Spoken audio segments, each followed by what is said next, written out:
اللهم اعز الاسلام والمسلمين، اللهم اعز الاسلام والمسلمين، اللهم اعز الاسلام والمسلمين، وانصر عبادك الموحدين، واهد عقدة الدين، واجعل هذا البلد امنا مطمئنا رخاء وسائر بلاد المسلمين يا رب العالمين.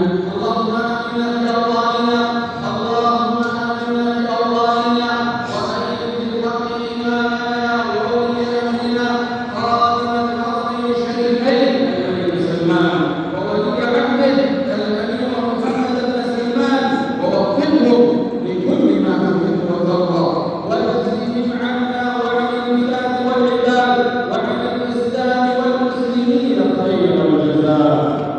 اللهم احفظ وانصر رجال امرنا وجنودنا على حقولنا، وكن لهم عونا ونصيرا ومؤيدا وظهيرا. اللهم وفق شر المسلمين لهداك، واجعل عملهم في رضاك. اللهم فرج هم المهمومين، اللهم فرج